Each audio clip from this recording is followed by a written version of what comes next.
Isang mapagpalang araw na naman po mga kapatid at muli tayong mag-aaral ng salita ng Diyos.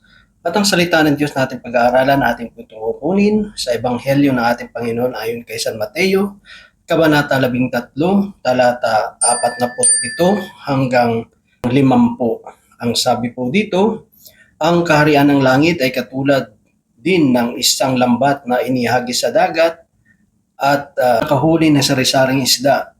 Nang mapuno ang lambat, hinila ito sa pangpang. Naupo ang mga tao habang tinitipon nila sa sisidlan ang mabubuting isda at tinatapon naman ang mga isdang hindi mapakikinabangan. Gayun din ang mangyayari sa katapusan ng daigdig. Darating ang mga anghel, ihihiwalay ang masasama sa mga matuwid at ihahagis ang masasama sa naglalagablab na apoy. Doon mananangis sila at mangangalit ang kanilang mga ngipin. Mga kapatid, mga magulang, mga kaibigan, ito po ang mabuting balita ng ating Panginoon, ang papuri, ang pagsamba ay para lamang po sa Kanya. So ito po ay continuation lang ng Sunday Gospel sa darating pong July 26, 2026 at ito naman po ay tungkol sa lambat. Na sinasabi dito na ang kaharian ng langit ay katulad din ng isang lambat na inihagis sa dagat at nakahuli ng sari-saring isda. Alam naman natin ang paghahari ng Diyos ay ito ay nag-uumpisa sa mga taong nananalig sa Kanya. Kaya nga napakalaga yung pagpapahayag ng salita ng Diyos. Katulad ito ng lambat na kung saan ay ang salita ng Diyos para ito sa mabuti at masama. Ibig sabihin para ito sa lahat. Di ba? Lahat ng tao ay inaabot ng salita ng Diyos. Masama man, mabuti, naniniwala man sa Diyos o hindi, no? Kasi marami na rin naman na mga hindi naniniwala sa Diyos na inaabot pa rin ang salita ng Diyos. 'Di ba? Mostly pa nga sa kanila, mas marami pang alam no sa Biblia. Kasi may mga kilala rin ako na mga atheists pero kabisado rin yung Biblia. Minsan nga tatalunin pa yung mga Kristiyano kung sa mga memory verse lang o kaya tungkol sa salita ng Diyos. Kasi simple, yung iba ginagamit nila sa mga debate, ginagamit nila kung para patunayan yung stand nila na walang Diyos. No? Kaya kailangan din nilang pag-aralan. Kasi ganun talaga yung mga tao rin nagdedebate. No? Kailangan mong pag-aralan din yung doktrina, yung pananampalataya ng taong didebatihin mo, di ba? Pero sa atin, hindi natin calling yun, di ba? So, hindi natin linya no, yung pakikipag-debate. Pero at least yung mga atheists, no, kahit yun ang purpose nila, ang mahalaga doon, nakakapag-aral sila ng salita ng Diyos. Yun naman ang sabi ni San Pablo eh. Diba? Ano man yung motibo ng tao, basta importante, nasikan o kaya nakapagnilay sila, nakarinig ng salita ng Diyos. No? So kahit hindi sila naniniwala sa ngayon, pero yung mga nalalaman nila sa salita ng Diyos, hindi natin alam, di ba? Ang Diyos naman ay pwedeng kumilos sa buhay nila kahit hindi sila naniniwala, pero yung nababasa nila na salita ng Diyos ay pwede rin mangyari sa buhay nila na maranasan nila yung kapangyarihan ng salita ng Diyos. At yung paniniwala nilang walang Diyos ay pwedeng ma-divert, di ba? Pwede ring magbago at sila'y manalig sa Panginoon. Kasi nga isa diyan sa mga sikat na mga awit, 'di ba, si Don Moen. Meron nga sa doon na testimony, 'di ba, na atheist hindi siya naniniwala sa Diyos Pero nagkaroon siya ng karamdaman, sabi niya, kung tutukan Diyos, 'di ba? Parang pagalingin mo ako kasi kung hindi ka naman pala totoo, nagsasayang lang ako ng oras sa ginagawa kong ito, 'di ba? So kumilos ang Diyos sa buhay niya. So ayun, si Don Moen talagang makikita natin yung mga anointed na worshipper ng ating Panginoon, di ba? At marami siyang talagang mga kanta na talagang nakaka-bless, di ba? So dito makikita natin yung salita ng Diyos para kasi sa lahat yan Diba? Ang ano na lang dyan kung paano tatanggapin ng tao. Katulad niya, sabi nga, iba-ibang isda Ibig sabihin, iba-ibang tao iba-ibang pinanggalingan, iba-ibang lahi, iba-iba yung pananaw, iba-iba yung kaisipan, iba-iba yung kinalakan. Kasi sa dagat kasi iba-iba namang isda diyan di ba? Iba-iba yung uri, iba-ibang klase yung mga isda at bawat isda o lamang tubig, di ba? May kanya-kanyang katangian. So iba-iba yung mga karakter din yan, iba-iba rin yung mga attitude niyan, di ba? May mga isda na malaki yung mata, may mabaho rin yung hasang, di ba? Diba? Katulad rin ng mga tao, di ba? May mga malalaki rin yung mata, ibig sabihin, parang lahat na lang nakikita, di ba? Tapos yung mabaho yung hasang mo, ibig sabihin, kung ano lumalabas sa mga bibig na hindi magaganda, di ba? So, iba-ibang klase. May mga isda na sensitibo, may sensitibo rin ng mga tao.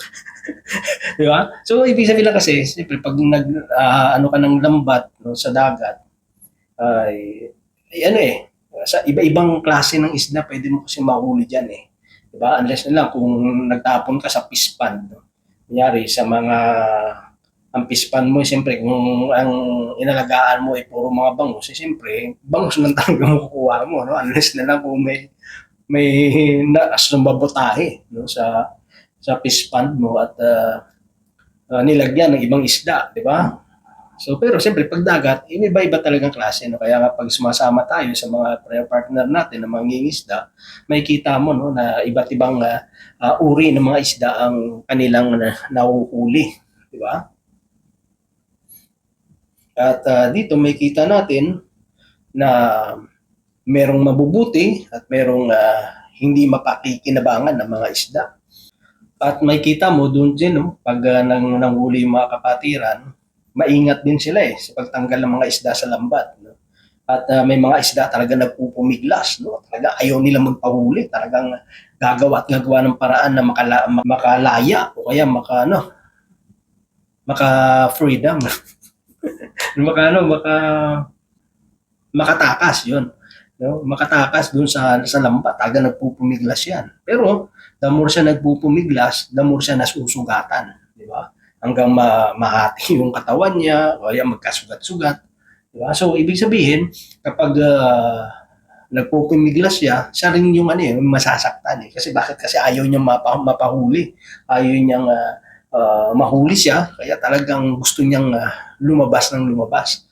Kaya, the more na ginagawa niya yun, siya rin naman yung nasasaktan. Ganun din sa buhay natin, di ba? The more tayo nagpupumiglas, the more tayo yung umaayaw-ayaw, no? Tatakas tayo sa salita ng Diyos, sa panawagan ng Panginoon, mas lalo tayong nasasaktan. Di ba? Kaya tingnan mo, maraming mga tao na matagal nang tinatawag ng Panginoon pero nagpapabingi-bingihan lang, nagbubulag-bulagan lang sa calling, sa panawagan ng Panginoon. So, kung hindi pa sila nagkaroon ng matinding karamdaman o kaya problema sa buhay, hindi nila maaalala yung calling, yung panawagan ng Diyos sa buhay nila. Diba? Hindi nila maaalala ang Diyos. Diba? Kaya maraming talaga, diba, na mostly na tinatawag ng Panginoon ay doon sa mga sitwasyon na hindi maganda talaga. Yung talaga may mga pinagdaraanan sa buhay, mayroong mga karamdaman, o kaya may mga bisyo na gusto nilang lumaya sila, no? Maiwan na nila, kasi kung sa kakayanan lang nila, ay mahirap talaga. So, gusto rin nila magbago yung buhay nila. So, may kita natin dito, the more tayo nagpupumiglas, katulad ng mga isdang ito, kasi ayaw nila ayaw nila talaga magpasakop sa lambat, no? Sa salita ng Diyos, sa paghahari ng Diyos. So, sila mismo yung nasasaktan. Kasi siyempre, kapag gano'n na, hindi na siya first class. No? So medyo hindi mo masyadong pakikinabangan yun, di ba? So reject na yun Yeah? So kasi siyempre ang gusto mong mahuli, mas mataas yung presyo. Pag mga fresh pa siya, tapos walang sugat, di ba? Talagang di ba? Yung parang pag hinuli mo siya, nakangiti pa yung isda, di ba? So may kita natin, hindi naman lahat ng tao na inaabot ng salita ng Diyos ay tumatanggap agad, di ba? Meron talaga ibang tao nagpupumiglas, di ba? Lumalaban pa. Lumalaban pa. Kaya the more na nasasaktan.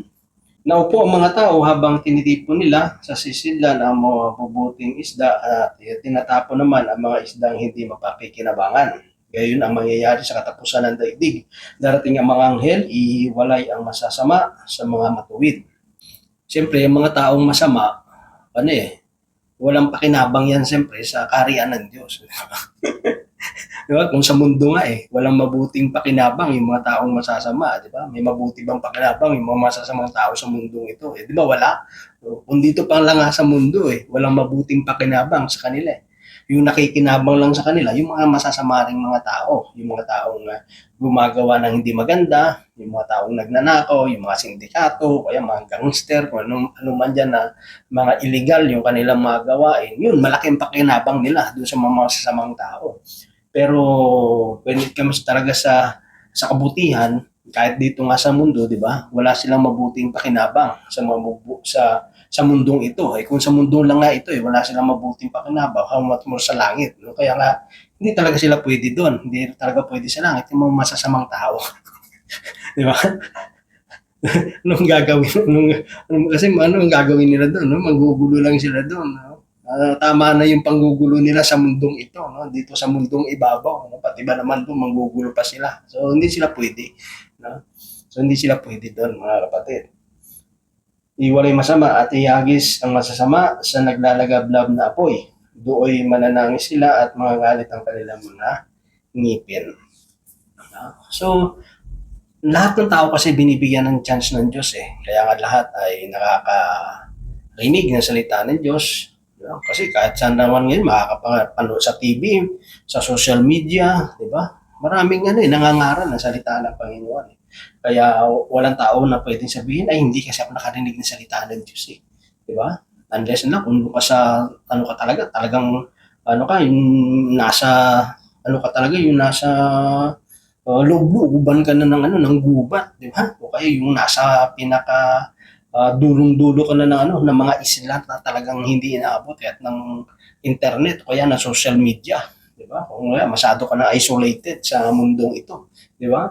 Pero hindi, halos lahat na inaabot na eh, di ba? Lahat inaabot na ng internet, ng social media, ng TV. So wala na tayong reason na sabihin natin, Lord, wala, hindi ako nakarinig ng salita mo eh. Di ba? Wala na tayong excuses na pwedeng idahilan. Di ba? Kaya nga, habang siyempre, hinihila na tayo no, na salita ng Diyos. No? Papalapit sa Kanya. Masyado tayo nagpupumiglas. Ayaw pa natin. No? Kaya minsan, nasasaktan tayo. Kaya minsan, dumarating yung mga kapigatian, yung mga problema, kahirapan sa buhay, para minsan makaalala ba? Yeah? Na may Diyos na tumatawag sa bawat isa sa atin. Na takbo tayo ng takbo. Kasi tanda natin, hindi natin pwedeng takbuhan yung panawagan ng Diyos. Kahit anong gawin natin pagpupumilit na umiwas, wala talaga tayong magagawa. No? Wala tayong pwedeng pagtaguan. Si Jonas nga no? Sa sobrang pagtatago niya, hindi lang siya yung naperwisyo, pati yung mga tripulante. Kasi minsan, the more tayong tumatakbo, kung nagpupumiglas sa salita ng Panginoon, hindi lang naman tayo naapektuhan, pati yung mga tao sa paligid natin naapektuhan sa mga paglayo natin sa Panginoon. Diba? Kaya may kita mo doon sa mga tripulante, sila mismo nga, hindi naman sila Hudyo. Pero nang nalaman nila na tumakbo si Jonas sa panawagan ni Yahweh sa kanya na pumunta ng Nineveh para ipangaral ng pagsisisi, kaya sila mismo natakot. Sabi niya, malaking kasalanan yung nagawa mo. Diba? Kung isipin mo, itong mga taong to, hindi itong mga Hudyo. Pero alam nila, isang malaking kasalanan yung tumatakbo ka o sumusuway ka doon sa kalooban ng Diyos. Diba? Kaya nga mga kapatid, no? Pag tayo inabot na ng salita ng Diyos, inabot na tayo na kanyang panghahari, magpasakop na tayo, di ba? Magpasakop na tayo sa Panginoon. At kung magpasakop tayo sa Panginoon, dapat hindi na yung kalooban natin na nasusunod, kundi yung kalooban ng Panginoon. Kung ano yung plano niya na gusto yung paggawa sa atin, yun ang gagawin natin. Di ba? Kasi hindi naman mag-uutos ang Diyos o magpapagawa ang Diyos sa atin ng isang bagay na ikapapahamak natin. Kung yan ay pinagagawa ng Diyos sa atin, alam ng Diyos kasi ito yung makakabuti sa bawat isa sa atin. At sa pagdating naman ng araw, mga kapatid, makakasigurado tayo na hindi tayo doon sa mga walang pakinabang ng mga masasama na itatapon sa impyerno sa nagnangalablab na apoy, tapos mangangalit yung ngipin mo. Diba? Sabi nga na iba, buti na lang postis. Buti nga wala na silang ngipin, no? At least, hindi na mangangalit yung ngipin nila, no? Pero mas mahirap yun pag wala kang ngipin kasi yung gilagid mo, yun ang mag-aano no? madugungan eh. Di ba? Yung gilagid mo yung mag-ano, yung ngipin, yung ano, pero yung gilagid mo yung magkikis-kisan, di ba? Talagang madugungan na yan. So, hintayin pa ba natin yung mga ganyang ano, sitwasyon, di ba? Yung panahon nga lang natin ngayon na napakainit eh, kahit nga dito sa Canada. Pag talagang summer, mainit din talaga, di ba? Eh, nag-worry tayo, no? Masusunog yung skin natin. Eh, how much more? Ito, forever na to eh. Eh dito, mainit lang pag summer, di ba? After ng summer, medyo okay na. Di ba? Malamig-lamig na. Eh yun, ano lang, panandalian lang nga, eh, nagre-reklamo tayo. How much more dun? Forever na ano na yun, na init, no? Naglalagablab na apoy. Di ba? So, huwag natin sayangin, mga kapatid, yung pagkakataon na binibigay sa atin ng Panginoon. Huwag na tayo magpumitas pa. Kung di, sumunod na lang tayo. Kaya yung mga isda, ano, na hindi na nagpupumitlas, na hinihila ng mga mangingisda papunta sa kanilang bangka o kaya sa pangpang. Di ba?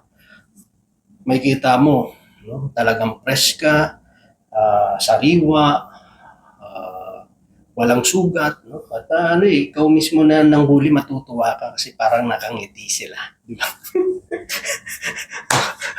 Kasi hindi sila napilitan eh. Dapat ganun din. Eh. Kaya alam mo yung mga taong napipilitan na maglingkod sa Panginoon kasi hindi masaya eh. Di ba? Alam mo yung parang napilitan lang eh. No? Parang sabi, wala na kasi ako magagawa eh. Wala na rin ako mapupuntahan kaya sige na lang. No? So hindi ganun mga kapatid.